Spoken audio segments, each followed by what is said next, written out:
มจารสูตรผูกที่สี่ตีฆะนิกายนะโม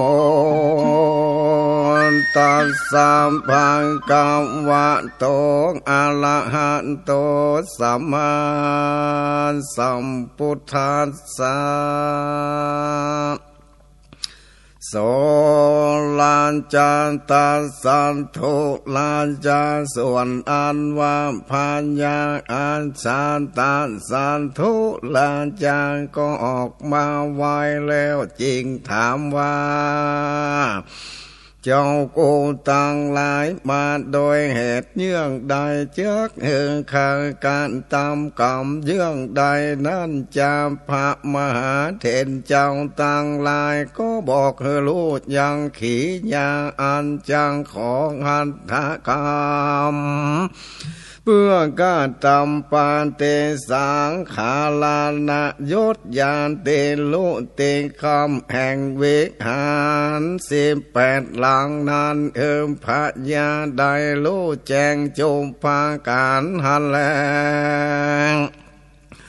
ลานจากการสานก็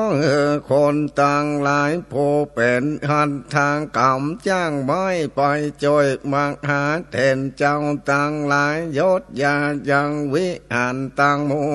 วนาจนบาลีบนแล้วพระมหาเทนเจ้าต่างหลายก็กล่าวแก่ลานจากกาสดวางกิจจกรรมอันยศยาต่างมวลก็บอเล่ปุณนาแล้วตุคานต่างหลายจักสั่งกัญญาณธรรมและเวทไหนจะแลงสาธุพันเตเวสันทางการโลทะลานจางการสานจริงกาววาเดนักและเจ้ากูลต่างหลายจุงการตามเติกอาณาจักจุงมีแก่เจ้ากูต่างหลายเดินเกณฑ์จักอันใดยังมีอยู่ที่ข้างกวนกาตามเจ้ากูต่างหลายจุงตั้งเตือนบอกเฮิงขาเจมแดบมหาเถรเจ้าต่างหลายก็กล่าววานโดลามหาลานเจ้าขี่อย่างอันตุกแต่งอย่างที่งานเจ้าเพลงโคต่างหลายจังกะตำสั่งกัญญาณานั้นเป็นการอันสมควรแต่แลงการตกการลมเมพันเตลานจางการสันกล่าววางคานแด่เจ้ากูตั้งหลายจักเฮืองข้างการตำแต่งแปลงที่ใดนั้นจางพระมังหาเถรเจ้าต่างหลายก็บอกว่าโดลามหาลานเจ้าขี่ยางอ่านตุกแต่งแปลงอย่างที่ใกล้ประตูสัตบรรกุหาข้างดอยเวภาละนั่นกวนจันและลานจังการสันก็ลำเอากรรมแห่งสังฆเจ้าต่างหลายว่าสาธุดีว่าอ่านแล้วก็แปลงงาตังกาสาภาละแห่งบรรดาอันนั้นอันประกอบโดยขันธ์ใดแลมเป็นที่สละอาสลัยแจงเด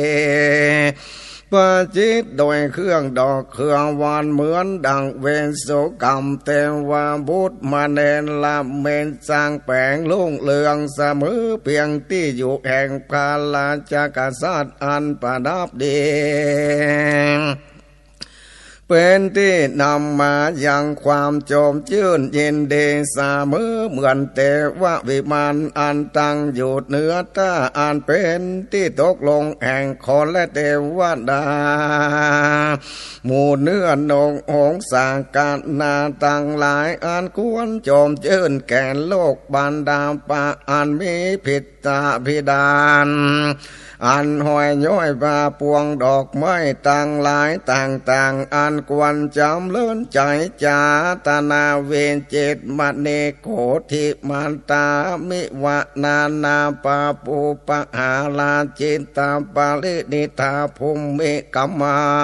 ง มีผมมีกรรมเกิดพื้นอันบัวลาบมวลโดยอันลาเจือโดยดอกไม้ต่างๆเหมือนพื้นแก้วอันลาเปียงอันผ่านเจนโดยแก้วมาเนต่างๆผมวิมานาสาเตสังอลังกาลิตัวอันปานดำปันดางามนักเหมือนดังผมมาวิมานบอนเต้าแต่นั่นลานจางการสันก็ปูอ่านสันนา500ผืนอันเป็นกรรมปีญะมีก้านับบ่ได้แก่เพลงโคนสั่งคันเจ้าตั้งหลาย500ตนแล้วก็ปูเทลาสนะไว้พื้นดากรรมไตไหวนาเมื่อกำเนื้อแล้วตั้งธรรมสานะอันกวนอ่านสานาเป็นดังอาสนะแห่งพามปุณถ้าเจ้าไว้ตามกลางบรรดาปฏิทานวายนาเมืองกำวันออกแล้วตั้งไว้ยังการลำปัดอันพาจิตโดยงาเมื่อปาลิปุนาแล้วลานจางการสันก็บอกแก่เจ้าเพลงโคต่างหลายว่านิธิตังพันเตมาเกณฑ์จังคางแก่เจ้ากูตังหลายกิจจะแห่งคางก็แล้วบวนละมวลว่าสันนี้แล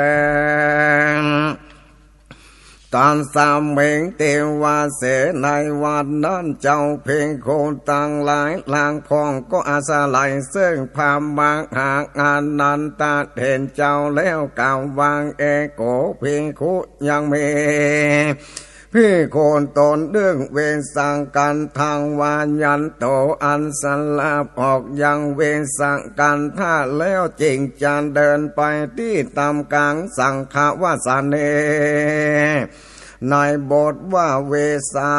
กันทางแปลว่าลมก็เดพ่องว่าอันโทวันตะว่าอันที่แท้บ่ใจสังอันเหตุว่าพระมหาอนันตะเทนเจ้า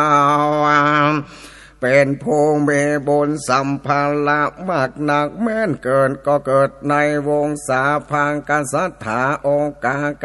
ากุล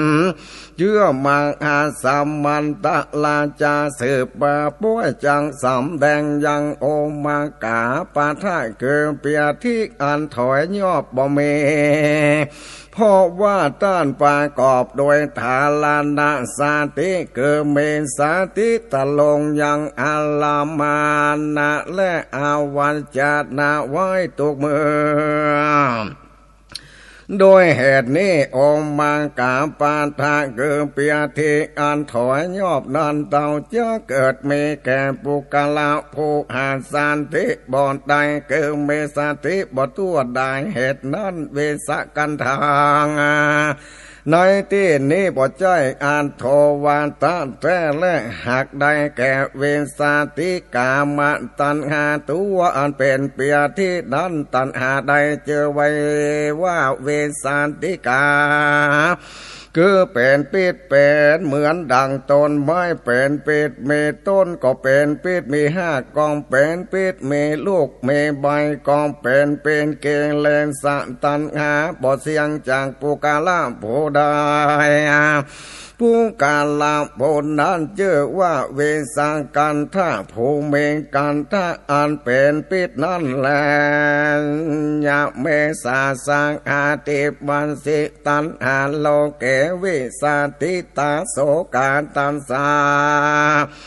ว่าขันติอาภิวุถังวิละนังนี่แลพระมหาอนันตเถระเจ้าเมตันหาเกเวสาติตันหายังบ่เสียงเตื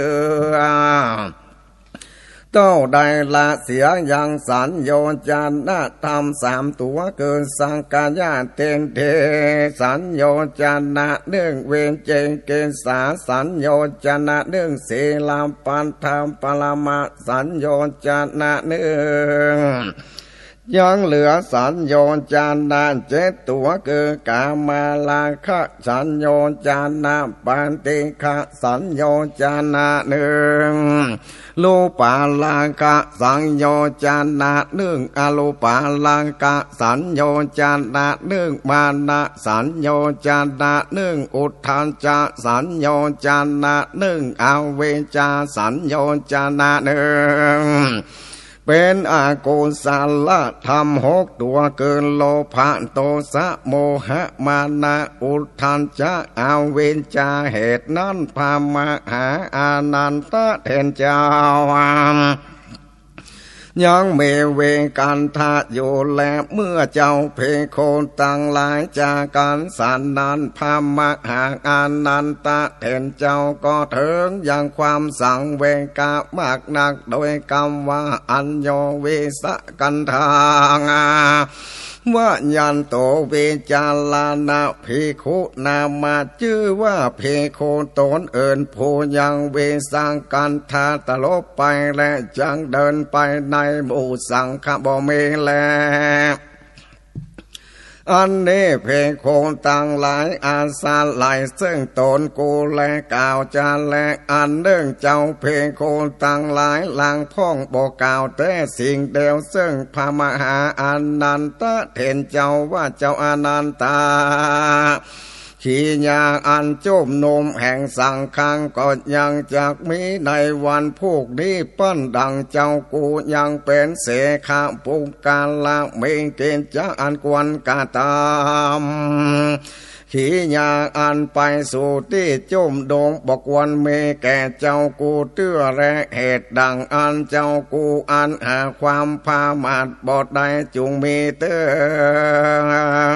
เจ้าเป็นโคนต่างหลายกล่าวสันนี้และอันทาโขอายันสามมาอานันโตโดที่นั้นมาหาอานันตเถรเจ้าก็ลำเพิงว่าสันนี้สังฆาสันนิปาตาอันจุ่มนมแห่งสังฆาก่อนจักมีในวันพวกนี้ตนเรายังเป็นเสขามปุงกาละบอกวันไปสู่ที่จุ่มนมแต่แลงพระมหาอานันตเถรเจ้าก็เล่งหยุดโดยอันตั้งใจจำเลินยังกายกตาเสียงคืนอันเป็นอันมากก็ลงจากโจมโขมในยามจังไกลลงด้วยใส่ใจว่าจังเข้าไปในวิหารแล้วจังนอนพักผ่อนคือหายเหนื่อยว่าอันในขณะเมื่อปานตาทั้งสองกอมปอพ้นจากพื้นหัวบตันถึงหมอนจิตใจก็พ้นจากอาสวะธรรมตั้งมวลอันตัณหามานะทิฏฐิก็บ่ถือบ่ได้ปอสองในละวางเมื่อปาตาพ้นจากพื้นหัวยังบ่ตันถึงหมอนนั่นแลพามังหาอานันตเถรเจ้าเมื่อยังเตียวโจมโคมอยู่ภายนอกก็บ่อาจเพื่อจังทำเวเศษเกิดขึ้นได้จริงล่ำเปิงถึงกรรมที่พระพุทธเจ้ากล่าวซึ่งตนว่าอานันตาโดลางอานนตวงอันวานตานการตะปุญโยหากมีบุญอันใดการทำไว้แล้วต้านจงประกอบโดยเปลี่ยนเติมอานาสาวอันวาหาอาสาวะบทใดก่อนจังเกิดมีแก่ต้านโดยสัมปัญจแลกาถาโสโตโสโออานามาอันวานโตถ้วยกรรมของพามปุณถ้าเจ้าต่างหลายก็บ่หอนเมลอยว่าตนกูนี้การตามเปลี่ยนส่วนแห่งอุทธัจจะเปิงมีจาแลกวนตนกูเปิงประกอบโดยเปลี่ยนอันเสมอเตอพระมหาอานันตเถรเจ้าก็ลงจากโจมโคมยืนอยู่ว่าจำละปาตาแล้วก็เข้าไปสู่วิหารนั่งอยู่เหนือจองคอมปอน้อมตัวลงว่าจังนอนหยุดหน่อยนึ่งสันนานปานตะตั้งสองกองปอหาพ้นจากงาพื้นหัวก็บตันถึงหมอนเตื้อ จิตใจก็พ้นจากอาสวะตัณหาก็บ่ถือเอาใดโดยอาละหันตาภาละแห่งตนพ้นจากเอริยามปานตะตังสีในเมื่อมีกรรมโจตนาวายังมีเจ้าเพโคนตนเรื่องในศาสนาพามปุณท่านเจ้าแห่งเหล่านี้อ่านบทนั่งบทยืนบทเตียวบทนอนและได้เถิงอาละหันตาภาลานั่นได้แก่เพคุตนได้จาเปิงกล่าวแก้ว่าพามมหาอนันตะเทนเจ้านั่นแล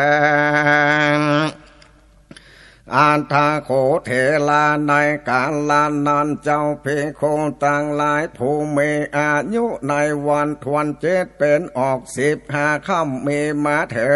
งบางจะบับก็ว่าวันทวน4เป็นวันออก5 ค่ำก็มีว่าวันทวนเจ็ดเป็นวันออก8 ค่ำก็มีเมื่อการตำพันธากิจเสร็จบัวลาบมวลแล้วก็เตรียมงานเงี้ยงพาแลปาตาบาดไว้แลก็มาพร้อมกันในธรรมสัมภากะสลาในธรรมสันตันนาสันตะบันนากุหานั้นก็มีแรงอันทาโขในกาลนั้นพามหาอานันตะเถนเจ้าอันใดเป็นพระละหันตาแล้วสมควรแก่การจังเข้าไปสู่ที่จุ่มนม